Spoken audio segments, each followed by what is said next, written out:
Hello, class. This week we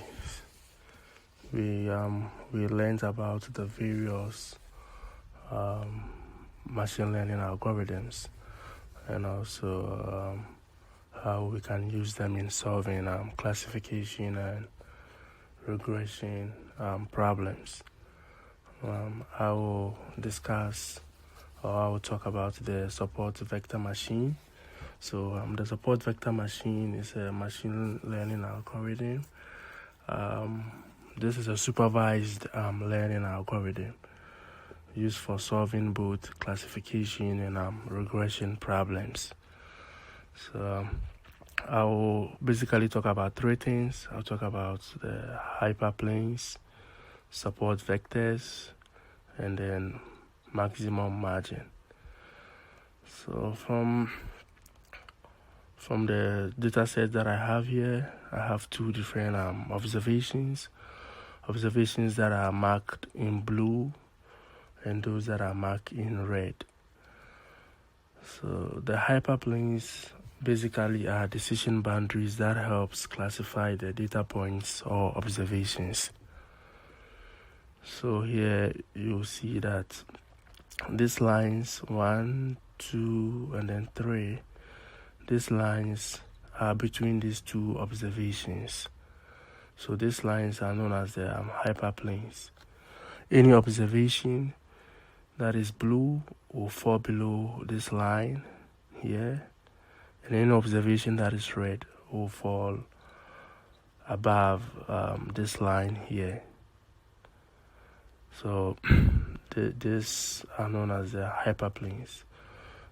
This is the positive hyperplane and negative hyperplane, but I think positive or negative doesn't really matter. What matters is for the hyperplane to distinguish, to serve as a boundary that will distinguish between two observations or data points.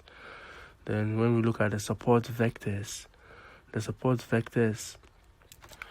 are data points that are closer to the hyperplane and therefore influence the position of the hyperplane. So looking at this observation here, this observation is on the hyperplane. Suppose we had this observation somewhere here, then we will have no option than to move this hyperplane to where we have the observation. This hyperplane could have moved forward to where we have the observation. So they help determine the position of the hyperplane, the support vector, the support vectors, those observations. So for example, if this model or algorithm was developed to distinguish between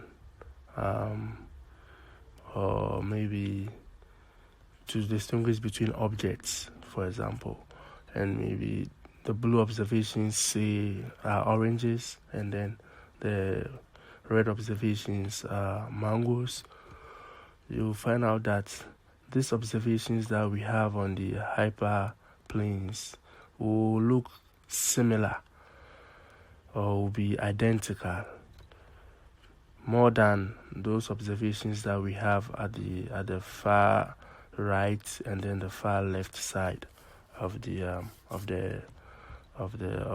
graph. You'll find out that those observations that are the far left and then the far right, they are not in any way similar. So when you look at, say, an orange which is round in shape and a mango which is not round in shape, and also maybe the color of the orange and mango is not in any way similar, the machine will be easily, or the model can easily identify or classify a mango as a mango and then an orange as an orange. But those observations that are on the planes known as the support vectors, they look similar. So in this case, when we are looking at a mango which is round in shape and also in an orange color or yellow color, the algorithm will now become a little bit confused as to where to classify this object, as to whether that object is a mango or an orange. So in these cases, the support vectors help a lot. This support vector algorithm will help the depending on where we have the hyperplane, to help the algorithm to classify that object as an orange or as a mango.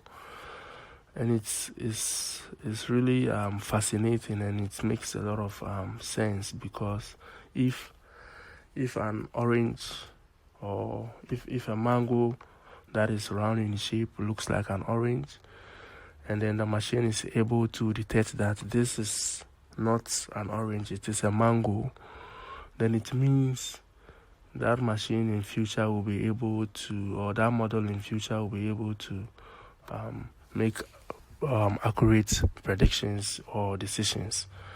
Because even with those observations that look alike, the model was able to distinguish between them. That will mean that those observations that do not look alike will be able, the machine or model will be able to classify them easily. So once the machine is able to predict or classify the identical objects so easily, then automatically the objects that are not identical will be also identified or more easily. And also the last thing I'll talk about is the maximum margin. That is the distance between the positive hyperplane and the negative hyperplane. So this distance between the two is known as the maximum margin. The more the maximum margin, or the wider the maximum margin, if I expand this margin, then the more easier the model or machine will be able to distinguish between these two observations. So the wider the maximum margin, then the more easier or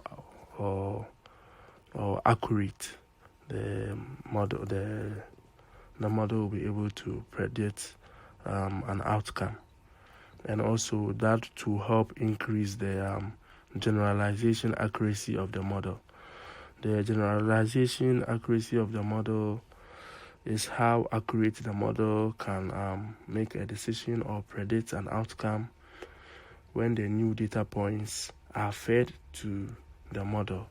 So when new data points are fed to the model, it will be able to produce a much more accurate outcome. That is depending on this maximum margin. The wider the margin, then the more accurate the model will be.